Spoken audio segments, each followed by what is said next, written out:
सभी भक्तजनों को सप्रेम साहिब बंदगी कबीर दास जी का मूल ग्रंथ बीजक है और कबीर दास के बीजक में रमैनी, शवद, साखी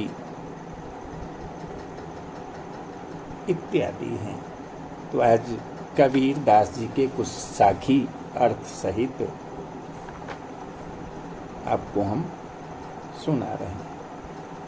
बिख के बिरवे घर किया, रहा सरप लपटाए, ताते जियरी डर गया, जागत रैनी बिहाय। दोष दुर्गुण रूपी 20 वृक्षों ने हृदय में घर किया और अहंकार रूपी सर्प भी हृदय से लिपट गया। इसलिए साधक अज्ञान रात्रि में निश्चिंत रहना छोड़कर सतत जागरूक रहते हैं कि विष वृक्ष और अहंकार सर्प उसका अहित न करने पावे। कहने का तात्पर्य है कि विष वृक्ष और अहंकार सर्प से मुक्त होने का सर्वश्रेष्ठ साधन है सतत जागरूकता। और जागरूकता तभी संभव है जब हम विष वृक्ष और अहंकार सर्प आदि से अपने को अलग असंग जानकर उसके दृष्टा हो जाएं। जो घर है सर्प का सो घर साध न होए, असकल संप्रदा ले गया, बिसहर लागा सोए।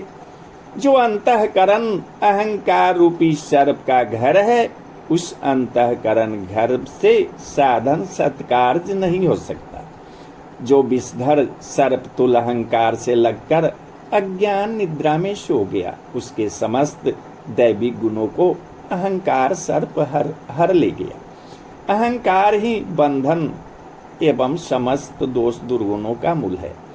अहंकार इस जन्म में तो भटकाता ही है, साथ ही जन्म जन्मांतर का कारण भी बनता है। मैं शरीर हूँ, ऐसा अहंकार समस्त उपाधियों, दुर्दशाओं, उपद्रवों का जनक है। इसको मूलोच्छेद किए बिना सुख, शांति, मोक्ष आदि किसी भी शुभत्व की प्राप्ति दिवा स्वप्न है। घुंघुची भर के बोइए, उपज पसेरी आठ, डेरा परा काल का, साझ सकारे जात। अहंकार पूर्वक स्वल्प भी कर्म किया जाए तो उससे अष्ट प्रकृतियों से निर्मित शरीर उत्पन्न हो जाता है, जिसमें काल का डेरा पड़ा रहता है और शरीर साझ सकारे प्रतिपल नष्ट होता जाता है।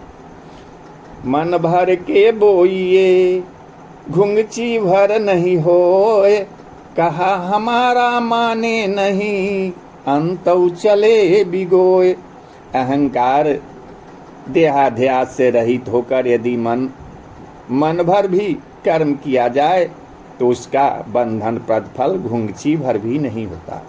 परंतु लोग हमारा कहा नहीं मानते, अहंकार देहाध्यास में जकड़े रहते हैं, फलतः अंत में अपने को पतित कर दुनिया से चले जाते हैं। अहंकार और देहाध्यास का मूलोच्छेद करना धर्म का लक्ष्य है, परंतु मूर्छित रहने के कारण धर्मकृत भी अक्सर अहंकार का पोषण करने लग जाते हैं। जैसे मैं तीर्थकर्ता, मैं दानी, मैं तपी, मैं साधु, मैं ध्यानी, मैं ज्ञानी, मैं धर्मात्मा, मैं गुणी, मैं भक्त इत्यादि।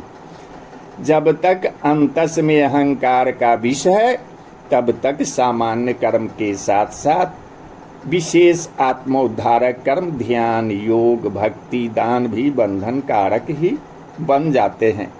अतः अहंकार का त्याग करो। आपा तजय हरि भजय, नख सिक तजय विकार, समजीवन ते निर्वैर रहे, साधु मता है सार।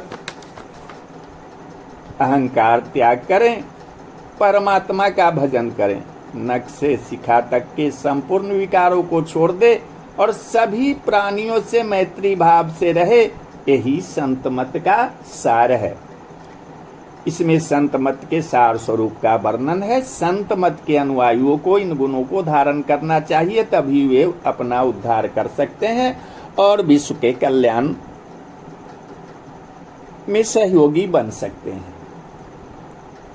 पखा पखी के कारणे सब जग रहा भूलान, निरपख होय के हरि भजय सोई संत सुजान।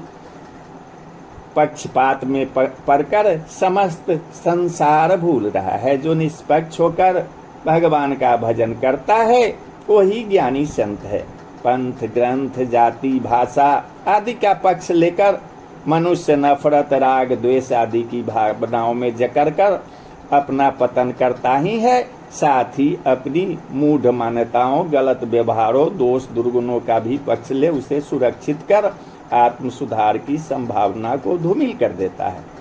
इस तरह पक्षपात में पड़कर व्यक्ति आत्म पतन को प्रश्रय देता है। अतः किसी भी तरह के पक्षपात में न पकड़कर सत्य असत्य धर्म अधर्म सही गलत का निष्पक्ष समीक्षक बने और सत्य बोध को प्राप्त करें। बरे गए बरापने रोम रोम अहंकार, सदगुरु के परिचय बिना चारियु बरन चमार। बड़े लोग अपने बड़प्पन की बड़ाई में पड़कर नष्ट हो गए, क्योंकि उनके रोम रोम में पद जाति विद्या धन वेश सौंदर्य संप्रदाय आदि का अहंकार भरा था। सदगुरु के परिचय बिना चारों वर्ण के लोग चमार हैं, क्योंकि सदगुरु के शरणापन्न हुए बिना व्यक्ति आत्मबोध से वंचित रहकर चमड़े की देह में आसक्त होता है। शरीर का अभिमानी चमार है, संपदा का अभिमानी वैश्य है, बल का अभिमानी कौन है? क्षत्रिय है, और विद्या का अभिमानी ब्राह्मण है। त्याग का अभिमानी सन्यासी है, और समस्त अभिमानों से रहित होकर परम निर्भिमानी हो जाने वाला परमात्मा है। माया तेजे का भया मान त्यजा नहीं जाए, अजहि माने मुनि पर ठगे मान शवन को खाए। स्त्री पुत्र धन परिवार को त्यागने से क्या हुआ? यदि मान बड़ाई की इच्छा नहीं त्यागी जाती। जिस मान अहंकार में पड़कर बड़े बड़े ऋषि मुनि ठगे गए, वह मान अहंकार आज भी सबको खा रहा है। अहंकार समस्त सद्गुणों के फल को खा जाने वाला भयानक राक्षस है। अतः